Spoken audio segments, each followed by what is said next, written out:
Welcome and thanks for joining us for today's webinar, A Pulse on the Beef Industry's Environmental Hoofprint, Sustainability, and Policy Perspectives. I'm Andy Vance, host of the Feedstuffs in Focus podcast, and I'm glad to welcome you here to this beef webinar sponsored by Elanco Animal Health.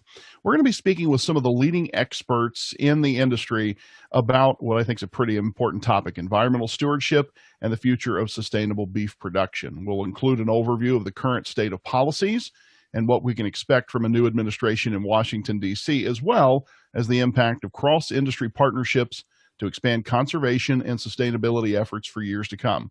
Before we get into all that, though, we have a really dynamic group of panelists. We're going to offer some unique perspectives on existing efforts to further advance sustainability in beef production and the opportunities that lie ahead for the industry. I want to give you a quick note, a little bit of housekeeping before we get started. We encourage you to submit your questions. We're going to be taking a live Q&A at the end of today's webinar involving all of our panelists. And so throughout the presentation, just enter your questions in the chat box, and we'll get to many of those as we can when we get to the live Q&A portion of the program. Give a brief bit of introduction to today's panelists. First off, we'll have Dr. Sara Place, Chief Sustainability Officer at Elanco, a leading expert in livestock sustainability, who drives Elanco sustainability efforts, including the role of healthy animals in contributing to a healthy planet as part of Elanco's healthy purpose. I'd also add she's a great follow on Twitter. If you're involved in social media, you should for sure engage and watch, as she does some great work telling the story of sustainable beef production there and engaging with folks who have questions about what it is we do in this industry. We'll also hear from Adam Putnam, CEO of Ducks Unlimited. He leads a nonprofit organization dedicated to conserving grasslands that protect migratory waterfowl and has long supported cattle grazing, making the organization an important partner to beef sustainability efforts. He's also got a ranching background, as we'll hear from him, I'm sure, during his comments in today's panel. We'll also have panelist CJ Blue, owner of Blue Partnership, a nationally recognized environmental steward through the family's owned cow-calf operation. And finally, John Butler, who's CEO of the Beef Marketing Group, a leader in environmental stewardship in beef production, and head of an integrated feed yard operation known for its focus on sustainability and consistent, high-quality beef. If you want to learn more about any of our panelists, you can access their biographies in the speaker widget as part of your webinar viewing console. Without further ado, let's get right into it. Okay, panelists, we know that in recent years, the U.S. beef industry has greatly reduced its environmental footprint. In fact, we'd say the U.S. can now produce the same amount of beef today as compared to the mid-1970s with 1/3 as many head of cattle. So I want to talk about what you're currently doing to enhance environmental sustainability efforts related to beef cattle production, and given your different places in the industry, to see how that's happening throughout the beef value chain. John, let's start with you maybe. Give us some perspective on what's happening at the feedlot level in your operation. Well, thank you, Andy, and thank you for letting me be a part of this panel. This is a key topic for our entire industry and our entire supply chain. To your question, you know, in our operations, some of the things that we are doing really are very simple, but I think very important steps. For example, we have heard many times that we have a story to tell, and that's what we need to do to gain the trust of the consumer. Well, we feel like that maybe we need to take it another step, and that is not only tell the story, but verify it.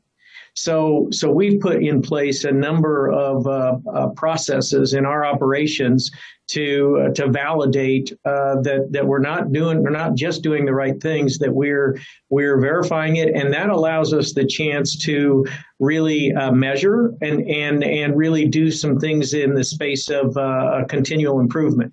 Because really you can't get better at things, we've learned, unless you measure it. So I think another thing that is an example of that would be the commitment to the communities in which we operate. We have big operations. You know, feeding cattle takes a lot of space and a huge commitment. We've got farm ground near where our feed yards are, and we're very involved in the communities. So instead of just saying that we're involved in the communities, we're actually writing it down and getting even more involved. So another one would be that's sort of new that we have engaged in at a higher level would be the relationship that we've got with the farmers that we work with that produce the crops that we eventually feed to the cattle. So it's important. We're farmers also, but to establish the connection to where that raw product comes from, corn, soybeans, so on and so forth, and actually working with those farmers to understand their commitment to soil, what they're doing around things like cover crops and the management of water and things of that nature, and then we can follow that through and actually realize some of those benefits, sustainability benefits associated with the feed that we are manufacturing and producing for the cattle in our facilities. So there's a whole new era for us to have that connection to the farmer, not just the rancher. The rancher would be, in my mind, the definition of the producer that has cows and calves and so on. But the farmer that has the crops, that's a new tangent that we've got very involved in. I mentioned water. Now, because this is a change, but now we're not only measuring the water that we're using, but the quality of the water as well. Again, things that we have assumed and taken for granted in the past, we've always been stewards of that great and very valuable resource. But now we're starting to benchmark it and starting to understand, okay, if we're using a gallon of water, that's fine. What were the conditions associated with that? And what kinds of things can we do to be better stewards of that very important resource? And I guess lastly, I would mention a very simple initiative that our industry has put together that we've taken a very special commitment to, and that's beef quality assurance. Again, falls in the definition of this whole space of sustainability, but in our operations now, it's not just that we are committed to the effort and the training and the education, but we actually require every one of our employees, to be certified BQA, be certified in the BQA practices. So it really helps us adopt a culture across our companies of how important it is to take care of these animals, the responsibility that we've got and how seriously we take that we train our people and that we're very committed to it on an ongoing basis. I love that holistic approach, the way you've described it and all those different facets. CJ, I want to come down the value chain a bit and go from the feedlot level to the cow-calf space. Could you describe a little bit about what your operation is doing on the sustainability front? Sure, Andy, and thank you. It's a pleasure to be on the panel. We've always taken the approach, and I think it's inherent in the business that we're in, that we want to be good stewards of the land and cattle. And so we've always had that approach. But what's been interesting is, while we are a cow-calf operation with backgrounding segment, we retain ownership through the packer. So you'd have to say that we're in the beef business, and we are. But ultimately, we came to the conclusion a number of years ago that what we're actually in is in the land rehabilitation business. And so for me, the best way for me to describe, being in the land rehabilitation business is that we generally take land from its current state, however bad it may be or whatever condition it may be in, to a state that's more like it was before man laid eyes on it. So the closer we can get to an ecosystem and a soil biology that has evolved over eons of time, the more environmentally sustainable we think will be. And many times it's just as simple as reintroducing the things that man took out of the system, things like fire, things like adaptive grazing with long periods of rest. And in the case of cropland, the reintroduction of diverse multi-species plants to be used in a grazing system. I think one of the most interesting things and maybe more important things that we think about, or that I think about when we talk about the practices that we've implemented, in my mind, they've had an even bigger impact to profitability many times than they've even had on environmental sustainability, which profit is an important part of being sustainable. We all know how hard it is sometimes to get a profit in the business we're in. So, our approach to environmental sustainability, I think, has created opportunities for us in the past, generally from access to land. I think going forward, though, there's going to be opportunities for us in terms of market access within product, and maybe even some more vertical alignment as the industry, specifically retailers and packers, look to achieve their own environmental sustainability initiatives. And so I think there's going to be opportunities for us to kind of vertically align with that. But at a high level, again, that's kind of our approach to environmental sustainability in our operation, and look forward to discussing. Yeah, it's a great way to look at it. I mean, going clear back through, looking at your genetic selection, it's all those different pieces of the puzzle that work together to paint a picture of sustainability. Adam Putnam, CEO of Ducks Unlimited. What's your organization doing in that space? Well, first of all, in addition to being CEO of Ducks Unlimited, a position I'm very proud of, I'm also a fifth generation cattle rancher, beef producer in Central Florida, and I'm watching the sixth generation grow up in that business. So this is a topic that's near and dear to my heart. And we all know that ranchers are the original stewards of the environment, and farmers have a vested interest in caring for and sustaining, stewarding that landscape for future generations. It's both economic and cultural motivation. And so when we talk about sustainability, ranchers have been doing this for a long, long time.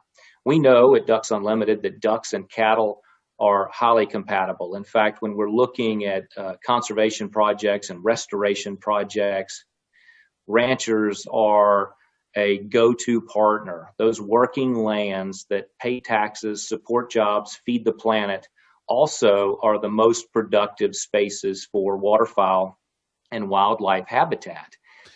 Dr. Sara Place, I want to come to you next, looking at Elanco's role in this process and the company's taken as part of that healthy commitment we talked about at the top of the program.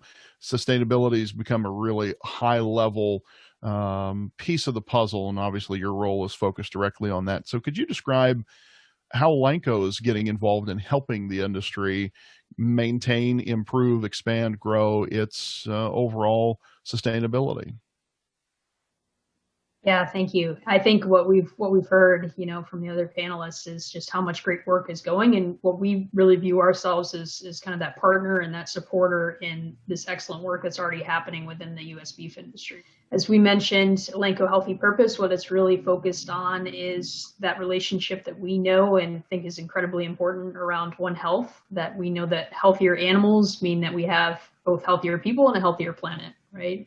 And sometimes animal health or animal health products aren't really thought of in this space.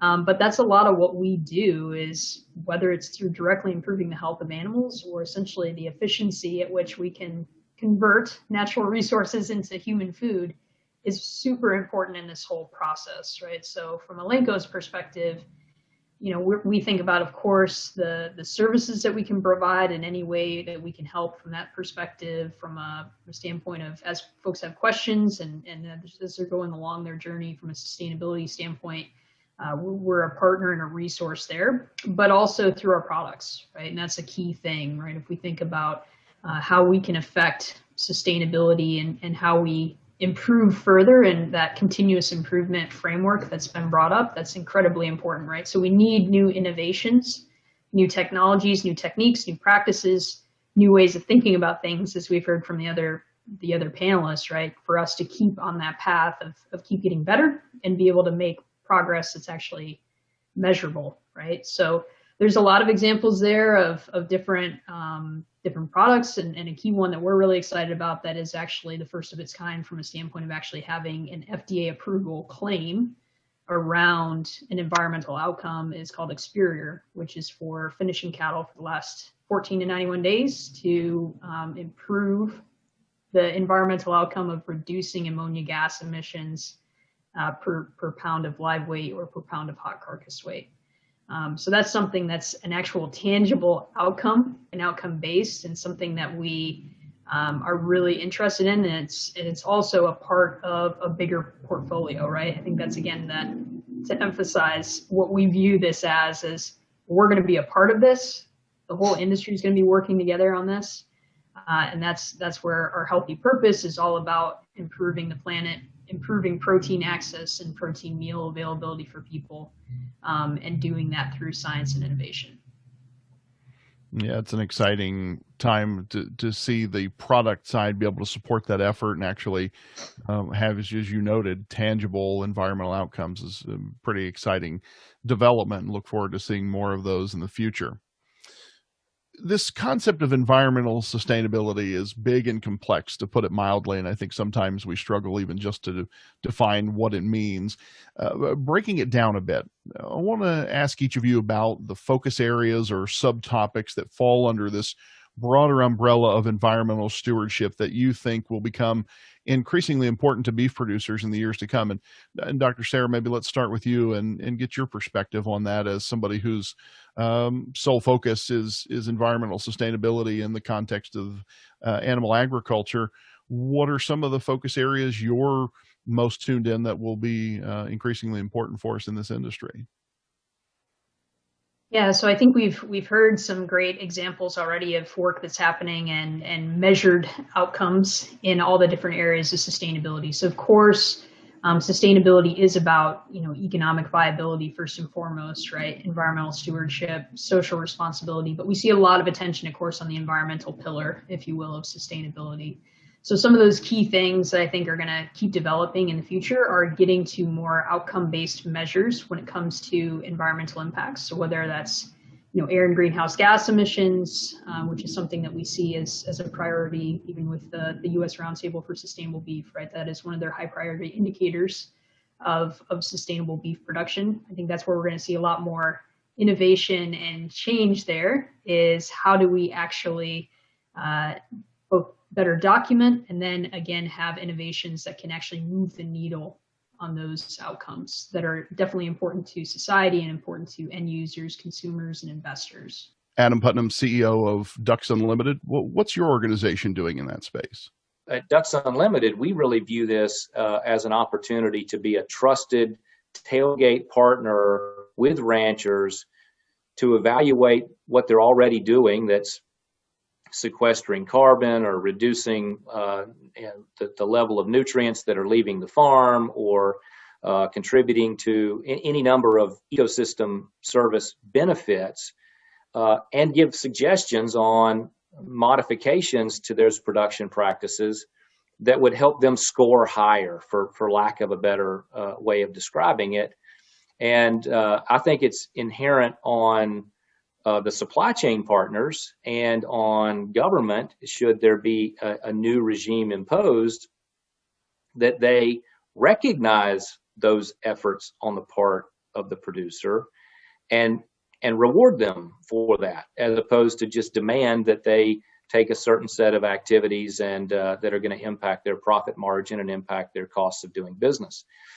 Ducks Unlimited really is firmly committed to this relationship between farmers and ranchers who are feeding the planet and protecting those habitats, whether it's the playas or the prairies or the Gulf Coast, where we certainly see an awful lot of beef production in the United States, and recognizing the benefits of those cattle production practices to waterfowl and other wildlife. As I mentioned at the top of the program, we're producing beef a lot more sustainably now than we were 40, 50 years ago, producing the same amount of product or more even, with far fewer numbers of animal units in the supply chain. And yet, despite all the strides we've made in furthering those sustainability efforts, beef cattle producers and industry stakeholders continue to face pressure from consumers, from activists, from policymakers, from all kinds of different folks involved in the conversation to improve our environmental impact even further. So I want to focus on that a little bit more and ask each of you, how has an increased focus on sustainably produced beef shifted your operation in the last few years? And maybe expand a little bit on how you've responded and will continue to do so. John, let's start with you and how some of those interested parties have shifted your work at the feedlot and what you see in the years to come.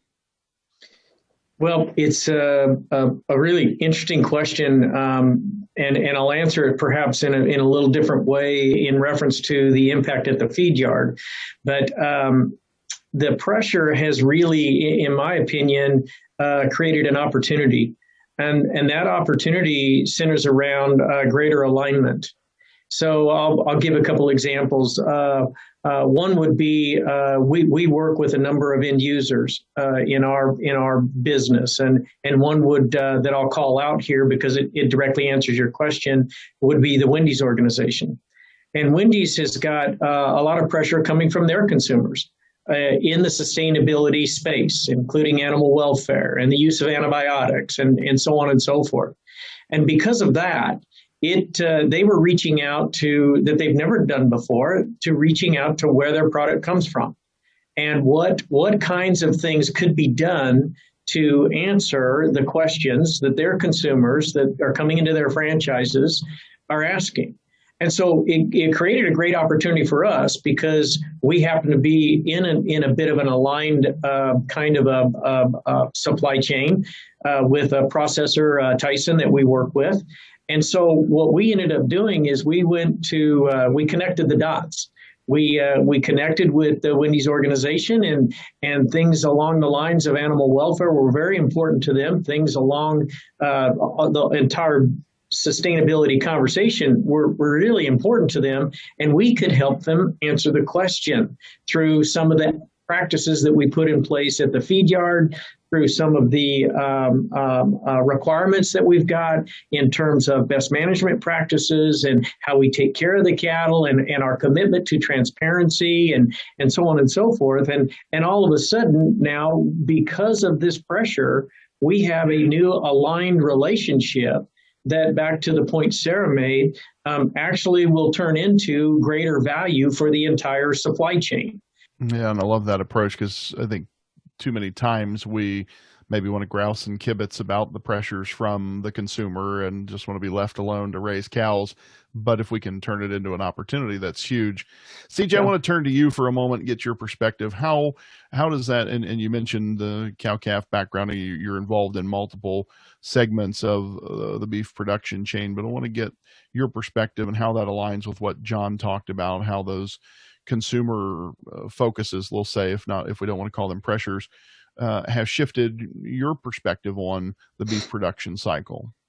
I think John was spot on in calling them opportunities because I believe that they are, and I believe that more will exist, as he indicated. As we get further down the road, I think we have just scratched the surface in terms of what we can offer.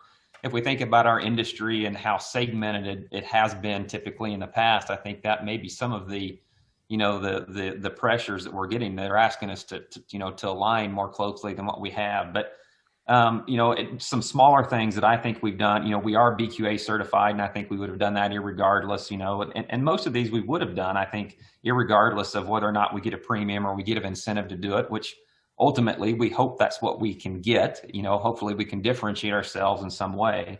But we are BQA certified. We have gone through some third-party audits and some verification processes with some other programs we've been involved in.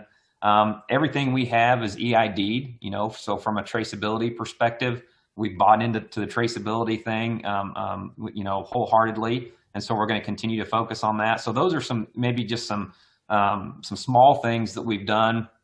I think just again, to kind of help create this link, if you will. I think we're just going to continue to see more and more of this, especially as you look at whether it's pressure from societal pressure, consumer pressure, government pressure, however that may come. And I think we're right to look at it as an opportunity. And we'll hear about the policy side of that conversation. I'm glad you mentioned that because that'll be coming up later on in the webinar. CJ, I want to stick with you for a minute and move to our next question. So from your perspective, and I'm going to ask each of our panelists to weigh in on this, but from your perspective, what's maybe the one or two biggest misconceptions or maybe little known facts about the environmental impact of beef production that you'd like to set straight on the record? Well, I think it's interesting that, this notion that beef production is in some way a net negative environmental contributor. Dr. Place talked a little bit about the importance of having cattle on the land. And I talked a little bit about, adaptive grazing with long periods of rest. So, cattle are the ultimate upcyclers. They take a natural resource that may otherwise be unusable to human beings, and they convert it to the really nutrient-dense protein, right? We've talked about that for a while and need to continue to talk about it. But not only are cattle, the ultimate upcyclers. They're just an important part of the cycle period. John, I want to take your pulse on this. If there are any misconceptions or little known facts about the environmental side of beef production that you want to tackle. Well, I guess probably a couple. The first one, and it's interesting. This panel is being sponsored by Elanco, and I compliment them because they're such a critical part, and they're in the game. They've got skin in the game around technology. And one of the biggest misnomers, I believe, in my number of years involved in this sustainability initiatives, is that we need to take technology away to become more sustainable, and it's absolutely upside down. We start taking away the tools that our operation has to maximize efficiency. And take care of the animals in a healthy way, and being very conscious of animal welfare. We start taking those kinds of technologies away, we're going just backwards relative to our footprint in an environmental scheme. So that's one of the big misconceptions. I believe it's not going to go away tomorrow, but it's going to be one of those we continue to have to work on. And then one that has come up that I've learned about recently, and I consider myself a student in this sustainability curriculum. But one of the things I've really learned about is methane. When we want to talk about greenhouse gases for a minute, and we get accused of being a major contributor to a negative contributor to climate change, our product, our protein. And when you really understand the chemistry behind the challenge that we're facing, methane is really a product that has a lifespan. It goes away, and there are other greenhouse gases that do not. And so the one that we're being accused of, we actually have a really good story to tell about it. And yet it's very science-based. So it's not just something that's being thrown around. It's science-based by some of the renowned sustainability academicians in the country, maybe even in the world. And I think that's a very important story that we need to help tell, because it seems like, and I don't want to encourage anybody to take a consumer or even some entities that are shallow in this sustainability conversation. I don't mean shallow, I mean just don't understand it. I don't want to get too technical, but in the future, I think greenhouse gases are going to become more of a talking point. And so it's going to be easy to see that we're going to need to be technical or be prepared for that. And this information around methane is one that I think is an opportunity for us to capitalize on. Well said.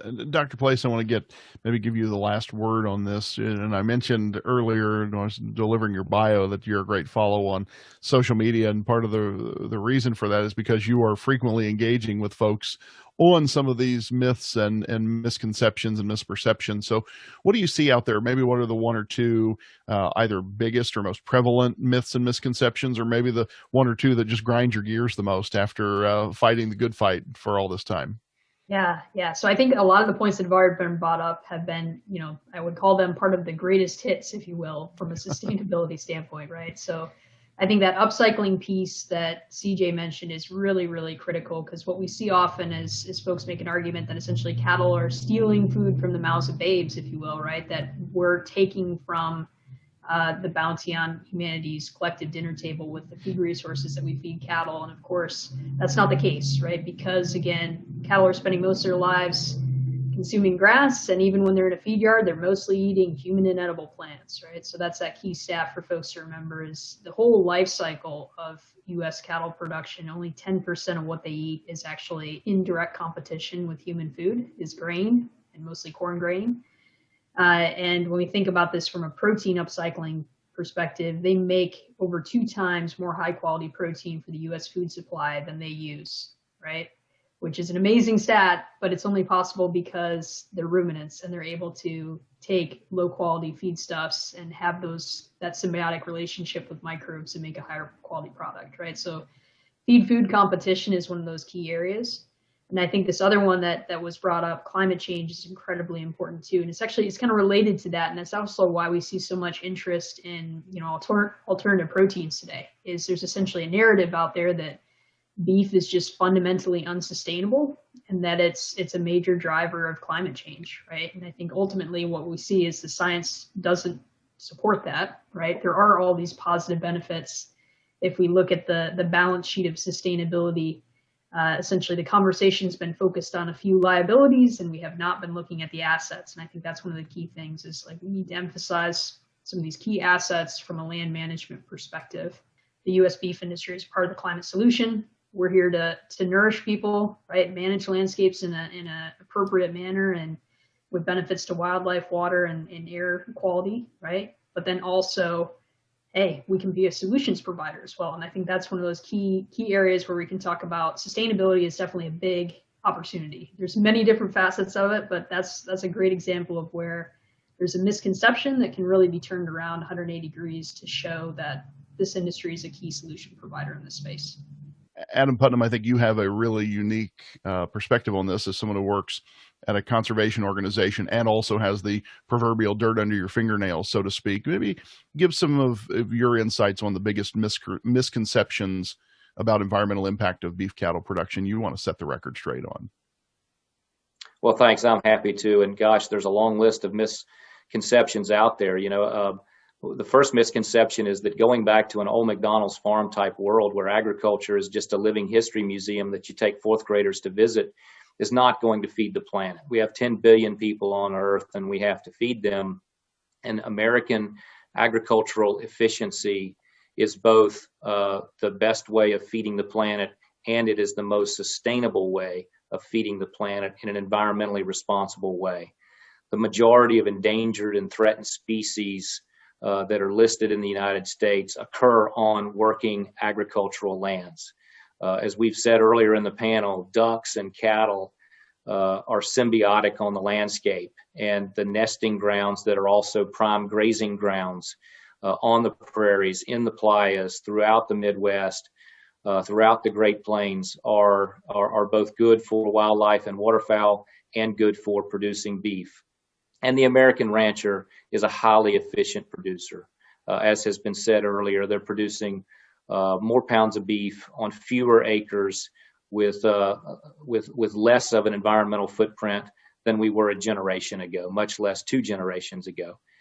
So, Dr. Place, I love this that we've kind of reframed the whole challenge as a series of opportunities. So maybe I'll put that back in your court. And when you're thinking about opportunities for the industry to answer some of these challenges and be part of the solution, are there any specific examples you have in mind that might move the discussion forward? Yeah, so I think this is a great example of like just to make it more tangible. If we think about, we've mentioned technology and innovation, right? And specifically, if we think about this new product, Experior, and how it represents really a great opportunity to get ahead of an issue and to be proactive as the beef industry, right? So as I mentioned, this is a product that reduces ammonia gas emissions. And so ammonia is a gaseous emission, but it's not a greenhouse gas, even though that's where we get a lot of attention in the beef industry. But ammonia gas emissions still are actually important. When we talk about greenhouse gas emissions, agriculture is about 10% of US greenhouse gas emissions. And according to the EPA, beef cattle only directly emit about 2% of greenhouse gas emissions. If we think about ammonia gas emissions, agriculture is around 80% of ammonia gas emissions. Livestock agriculture specifically emits around 58% of ammonia gas emissions in the United States. So when we think about this and the opportunity to reduce ammonia gas emissions, this is, again, an example of, hey, let's have an innovation that actually gets ahead of an issue. And if we can reduce these emissions, right, and show from a voluntary perspective that we're innovating, that we're doing things that are proactive and having a societal good, I think that's a great example of that positive story to tell, right, that, hey, this industry is solutions oriented. And again, as Elanco, we're always looking at how can we partner and provide solutions to our customers so they can keep on that journey of continuous improvement. Yeah, and beef cattle producers may have the best story of any of the animal proteins to tell in that regard of being able to provide actual workable solutions to some of the big problems. And I think each of you as panelists has done a really good job of highlighting that and maybe shifting the focus from challenge pressure to opportunity. And that's where I think we have to be in this conversation with our customers and consumers. So I want to thank each of our panelists for joining us today and sharing some valuable insight on beef industry sustainability. Each of the panelists will be joining us later at the end of the webinar for a live Q&A with each of the participants, and we'll look forward to addressing your questions in real time. Again, you can just leave those in the chat box, and we'll get through as many of them as we can as time allows. Coming up next, Jesse Sevcik, who is Executive Advisor of Global Government Affairs for Elanco, will share some insights on policies related to agriculture that have been introduced by the Biden administration, some future policy changes and priorities the industry can anticipate, and of course, then the opportunities ahead for the beef industry as we strive to enhance environmental sustainability. Hello, I am Jesse Sevcik. I am responsible for government affairs at Elanco Animal Health. I'm excited to be part of Beef Magazine webinar in partnership with Ducks Unlimited and Elanco. I've been asked to share a few observations with you about our current political environment, what types of challenges and opportunities we may face, as well as have a special focus on environmental and sustainability topics. Before I dive in too far, it's important to highlight the 2020 election. Elections have consequences as well as opportunities. There's been a lot written about the 2020 election as well, but what I want to focus on is the agriculture perspectives and what this means for our policy going forward. I'd like to share 3 observations about this. Number 1 is that the Democratic gains of the White House and the Senate, while substantial, didn't translate further down the ticket. As you see, the House, the governors, the state chambers remain fairly balanced and include a number of Republican gains. Second is that this is also one of the most closely divided federal and state set of legislators that we've had in 70 and arguably 120 years. It's a very, very closely divided set of legislators. Third, and because the Farm Bill expires in the next Congress, it makes the 2022 election very important to agriculture and farming interests. Jumping right in, the single largest issue that the Biden administration has been focusing on has been the addressing the pandemic, its health needs, and economic response. On March 11th, President Biden signed the $1.9 trillion COVID relief package, which included money for people impacted by the pandemic, vaccines, treatment, money for states, and money for agriculture. The American Farm Bureau estimates that about $22 billion of the $1.9 trillion in the new law is designated for agriculture, food, and nutrition. About $12 billion of that is for nutrition, and $10 billion or so is for farm and rural health programs. With this law, it marks more than $6 trillion that has been or will be spent on the pandemic and related economic issues. That is a large number, and at some point in 2021 or 2022, there will be more conversation about how we pay for this. The Biden administration and a bipartisan group from Congress would like to have also an infrastructure bill. This could be costly as well. This could be the first attempt to see if there is some tolerance for pay for from the federal government spending. The second major item in the new administration is that they need to fill a number of key roles in their leadership. People make policy, so who occupies many of these key roles play a very important role as it relates to food and agriculture policy. There are approximately 4,000 roles that require appointment from the president, about 1,100 that require Senate confirmation.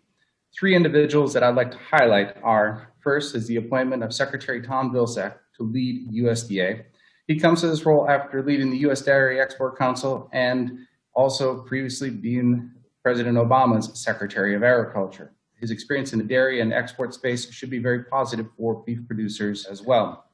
The second appointment is that of Ambassador Catherine Tai to be the U.S. lead trade negotiator and head of the U.S. Trade Representative's Office.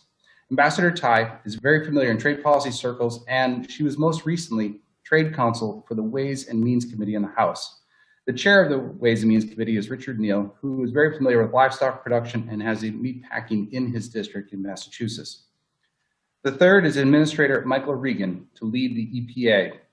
He comes to this background after leading a similar position in the state of North Carolina.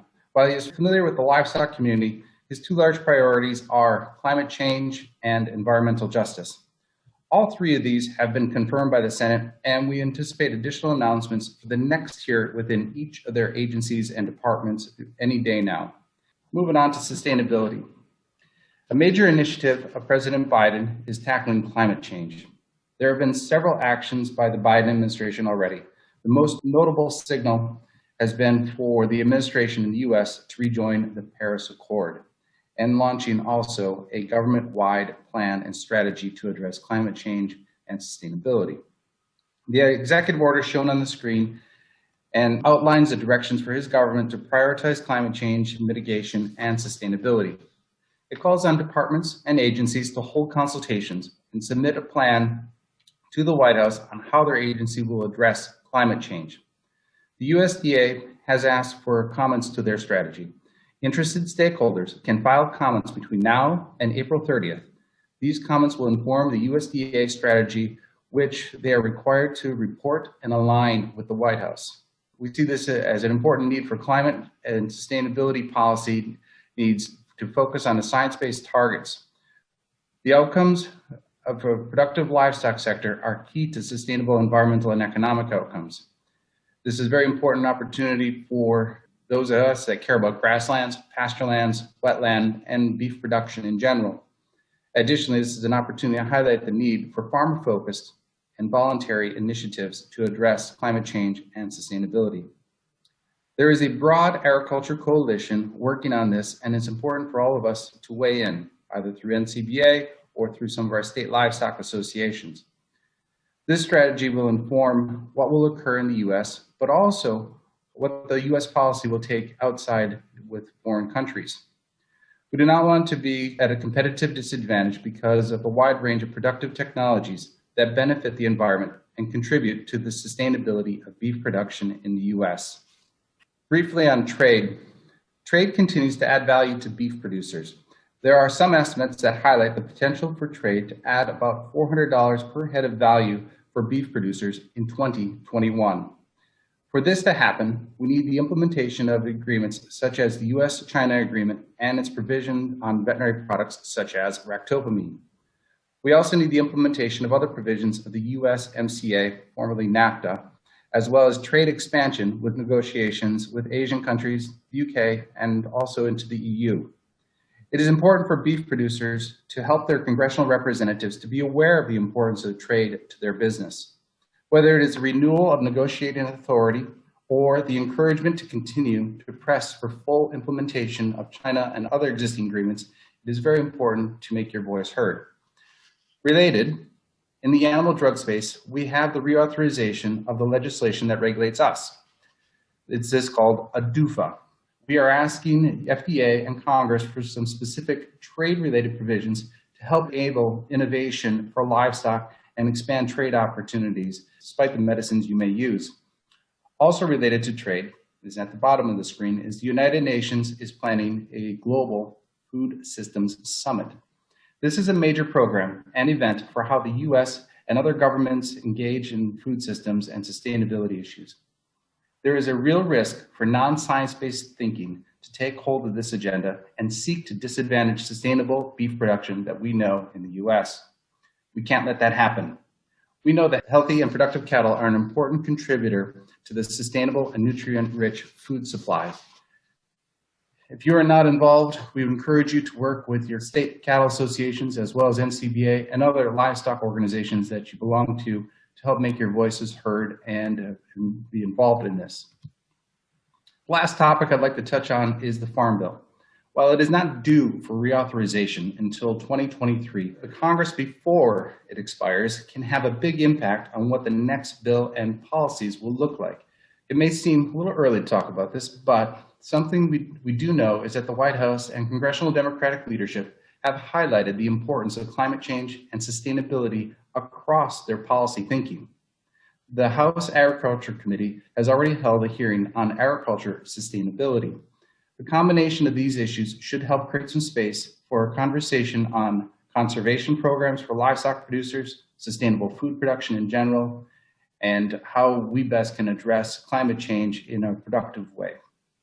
The conservation programs and sustainability related provisions have changed through the years, and it's important for you to make your voice known during this Congress and early in the next Congress.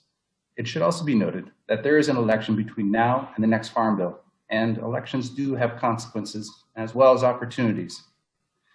As the saying goes, right? If you are not at the table, you could be on the menu. To summarize, President Biden is approaching climate change and sustainability in a whole of government approach. The USDA is receiving comments on their climate change strategy between now and through April 30th. It is important for you to make sure that your voice is heard through your different groups, through Ducks Unlimited, through NCBA, through your state livestock associations, maybe the Farm Bureau. It's important that your voice is heard. Regarding trade, we have to get this right. The future economic well-being of American beef production is increasingly connected to our ability to access new consumers outside of our border. This means full implementation of the China Phase 1 agreement, including veterinary provisions and expansion of trade. Also, in the international space, there is a very important opportunity for beef producers to make their voices heard at the UN Food System Summit to be held later this year. American beef producers have a powerful truth. You convert a young calf into a great product in an efficient, productive, and sustainable manner. You should have credit for that. Last, it's important for your voice to be heard as the Congress prepares for its next Farm Bill and that you're involved in that process. Thank you very much. Thanks, Jesse, for that very important update on what's happening in Washington. I know the audience will have gotten a lot out of that, and I appreciate your call to action there as well.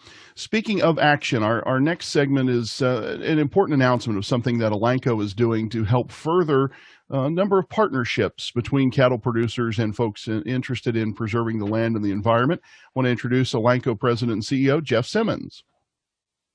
At Elanco, we are always looking for ways to support healthier animals, healthier people, and a healthier planet through our Elanco's Healthy Purpose pledges. We believe that healthy animals have separated and differentiated this industry from the rest.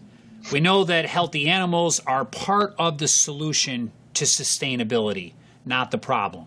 And if we want to make a difference, we have to invest in farm animal innovation through products and services, expertise, and partnership with industry leaders, like the one we are announcing today with Ducks Unlimited.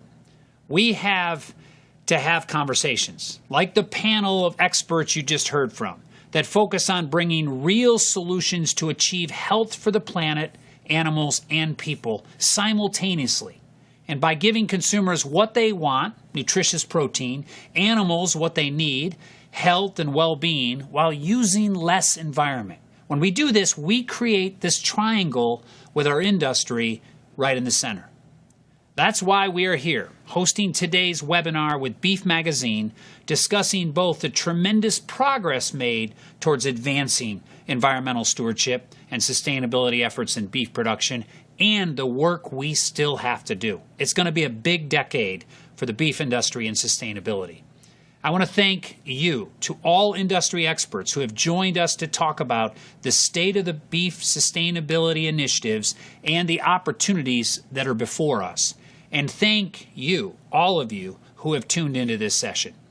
We know it'll take stakeholders throughout the beef industry, from cow-calf producers, feed yard managers, to nonprofit organizations and retailers, to make our objectives for a healthier planet a reality. At Elanco, we're committed. We're committed to being the beef producers' leading partner on their sustainability journey, and we're committed to investing in partnerships that can enhance the sustainability of beef production for generations to come. Today, it's with great excitement that Elanco and Ducks Unlimited announce a partnership emphasizing the strong bond between environmental conservation and agriculture, specifically beef production across North America. Elanco will invest $150,000 from 2021 to 2023 with Ducks Unlimited to help purchase grass seed to support reseeding efforts on working lands in western Kansas as part of Ducks Unlimited's existing SAFE program. This partnership is being announced alongside Elanco's launch of Experior, the first FDA-approved product labeled to reduce ammonia gas emissions from an animal or its waste. To share in the announcement of our partnership, I'm joined by Ducks Unlimited CEO Adam Putnam. Thank you, Adam, for being part of this webinar and for the opportunity to collaborate with your organization and with the shared goal of a more sustained future. Well, thank you, Jeff. This is an extraordinary opportunity. And as this panel discussion has illustrated, there's so many opportunities out there, not only for the beef industry to continue to advance its already strong track record on sustainability, but also to tell the story so that society writ large credits the industry's ability to both feed the planet and be good stewards of these wonderful and magnificent landscapes, these iconic landscapes that are etched into the character of America.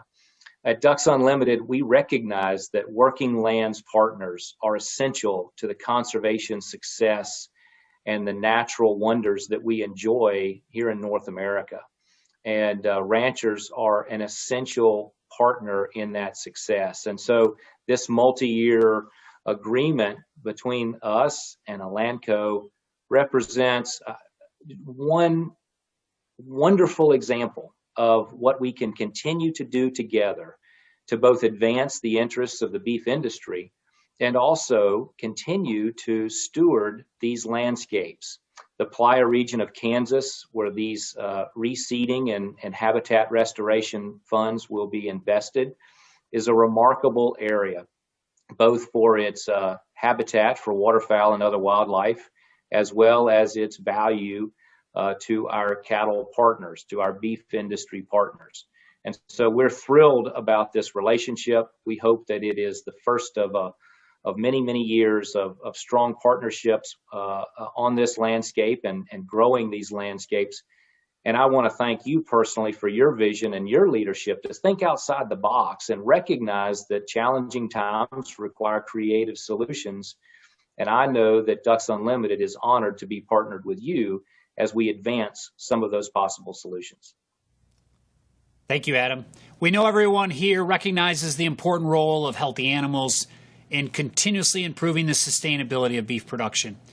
And agriculture as a whole, healthier animals are a convener, really, that have a ripple effect in influencing some of society's greatest challenges. It's our opportunity. It's our decade, I believe. Started with historical challenge with COVID as a catalyst, but the opportunity of what we're going to do in this decade as a beef industry is exciting, and I see this initiative as just another example of that. Our vision becomes reality when common visions collide, and true purpose-driven people, I believe, can be harnessed. This passion can be harnessed for a collective good. Today, Elanco and Ducks Unlimited are doing just that, to improve the long-term sustainability of beef production and agriculture as a whole. Thank you again. Thank you, Adam, for your time today and for your partnership.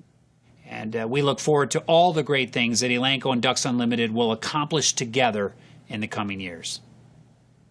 Thanks, Jeff. What an exciting opportunity for Elanco and Ducks Unlimited and beef cattle producers across the country. Really appreciate you and your leadership on this very important issue. All right, friends, now it's time for Q&A. It is your turn to ask questions of all of our panelists from today's discussion earlier on. And if you have questions, hopefully you've been submitting them in our chat dialogue all along. If not, just type those into the chat window now and we'll work through as many of them as we can. Let's get started.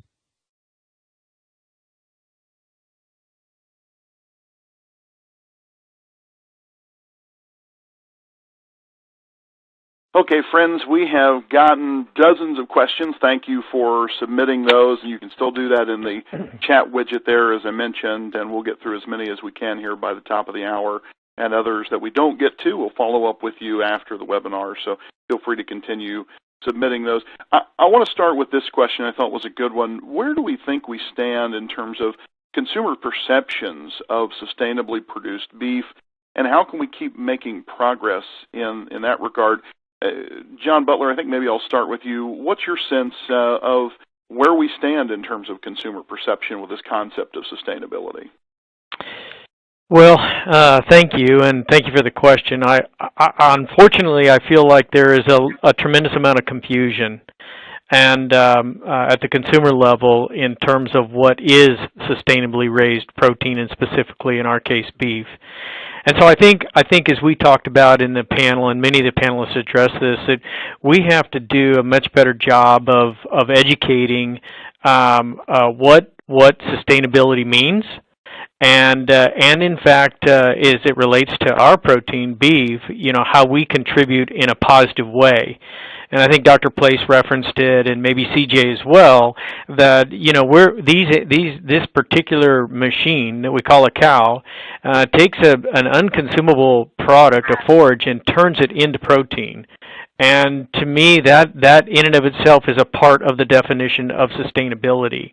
And I think there's a terrific misunderstanding out there that they just don't know that happens.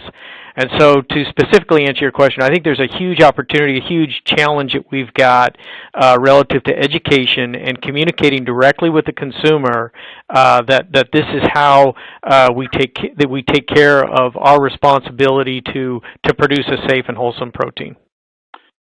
CJ, I want to come to you next with which I think is a related question in trying to achieve that goal that John just lined up. He talked about this huge opportunity. So for you as a producer, what do you see as the biggest barrier or obstacle to you being able to further improve the sustainability of beef production? We've talked about a lot of different ways that we've already done a great job or doing a great job every day, but to take it the next step or the next degree, whatever that might be, what do you see as the big barriers in your road?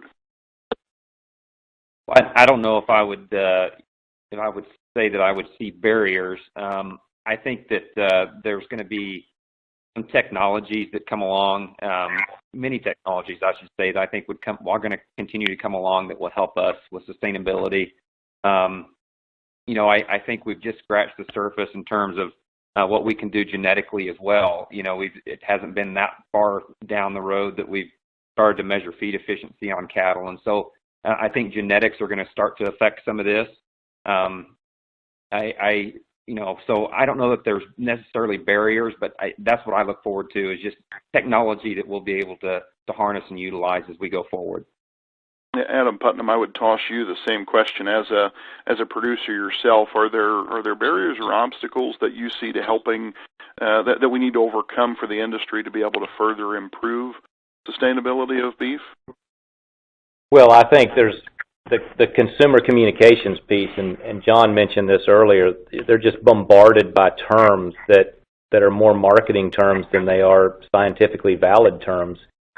And, what does sustainable mean? Is it related to greenhouse gas? Is it related to wildlife habitat? Is it related to waterfowl production? Is it related to the health of the animals? Is it food safety? Is it global trade? I mean, whether it's a cup of coffee in the morning or your steak dinner, throughout anyone's day, they're just inundated with terms that are intended to differentiate a product, and they've lost meaning. And so on the consumer-facing side, I think that there's some work to be done. As a producer, I think that we're not given enough credit where credit is due for the efficiency gains that the industry has realized in a very short period of time. And I referenced this earlier in the webinar. People might think, because they're 4 generations removed from the land, they might think we want to go back to old McDonald's farm, but they don't realize how much more efficient and how much smaller the environmental impact is of today's industry from the one that they have been taught in children's literature. So getting the real story out there is an important burden that I think industry associations need to take up. I want to stick with you for a minute, Adam, because this question was specifically for you, given your unique experience not only as a rancher and heading up now a major conservation organization with a lot of brand equity, but also as a very successful member of the elected leadership. I'll talk about your congressional service as well as service as Commissioner of Agriculture in Florida. How do we do what you talked about with consumers, but specific with politicians? How do we reach folks who are in elected and appointed office and educate them the way we're talking about with the consuming public? Well, it it's a journey, not a destination, and it really requires producers to commit to create opportunities for these individuals on their ranches, to get them out there. It's not a day. It's not only a day on the hill, which is important.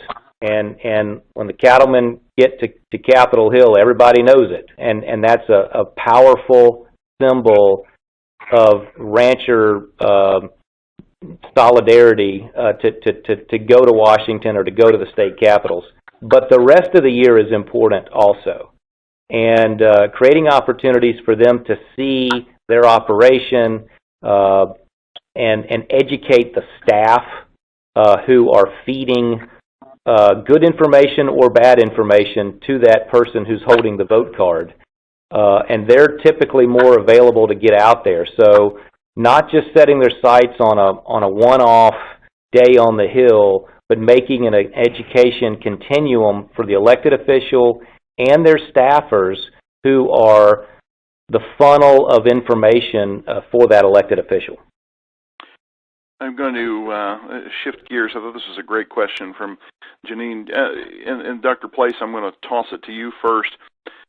How do we get buy-in from producers to implement environmentally sustainable practices? I think all of us on this panel agree there are a lot of great things that cattle producers are doing every day, but we can probably also agree there's a lot of variation and variability from farm to farm, feedlot to feedlot, et cetera. And since maybe not everyone buys into some of the big topics, and I'm going to maybe tiptoe around the concept of climate change, how do we get buy-in for all of the various environmentally responsible practices that the industry maybe would like to see adopted more widely? Yeah, so I think it's really building upon a lot of the things that have already been said, right? Of one, we do have the reality that sustainability is a complex topic. It encompasses all these different items, from animal welfare to greenhouse gas emissions, and that's why it's so complex to talk about.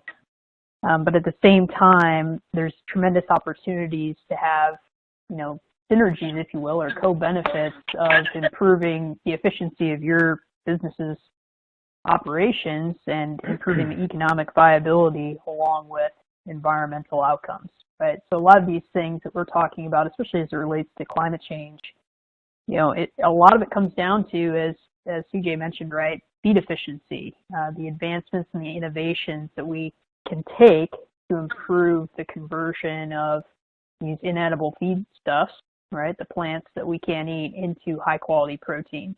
And so I think that's really key, is that a lot of the advancements that we're going to make are things that should make a whole lot of business sense. So that's one of those key things of getting that buy-in, is just making sure that we're speaking in clear terms about what this really means, and maybe getting out of the jargon every once in a while, making sure we're talking about it in terms that make sense to everybody. I think that's a great point, and this dovetails nicely with it. I might ask John for your take on this. Cattle with improved feed efficiency, lower levels of water consumption, healthier, in other words, meaning faster to market, all indicators of improved sustainability. So when we measure all those factors, what are some of the tangible improvements we're seeing in the beef industry, and are we actually improving on all of those various factors that the questioner posed?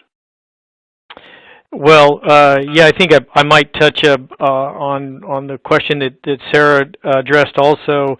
I think one of the areas where we look for answers is actually direction, right? So if there's a standard that's out there, if we want to get the producer sector, all the producers involved in it, we got to provide some guidelines.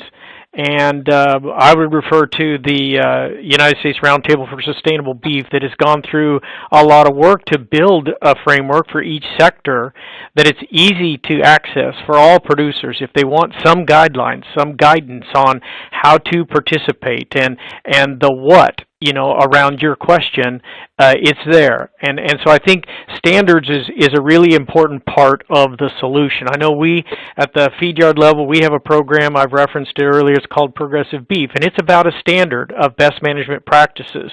And if we can just look at that as an industry and look at these type of things, then they can help us all operate from the same hymnal, if you will, to collectively improve. Now, in terms of your question around feed efficiency and continual improvement, yeah, we have seen tremendous improvement. Perhaps we may be the protein that has improved the most comparatively in this area, and I don't want to lose sight of the improvement that's been made from a genetic standpoint, of the good ranchers that we've got, like CJ on this panel, where we've not only improved efficiency, but we've improved quality. So the consumer, if they just peek under our tent, we can enhance the trust in our product. We can enhance their ability to enjoy the product and appreciate the value, the nutrient dense components of the product that come to the table, and realize our commitment to continual improvement along the lines of efficiency and certainly sustainability. That's a fantastic way to put it, and I think we're going to call the ball game there out of respect for all our presenters' time, but also all of the members of the audience for your time. I really enjoyed this discussion, a really robust conversation about some of the most important topics of our day. Just as a reminder for you, members of the audience, would love for you to take our survey and give us your feedback on your experience with today's webinar event. Your input really does matter and helps us continue to improve for future beef webinar events and virtual programming.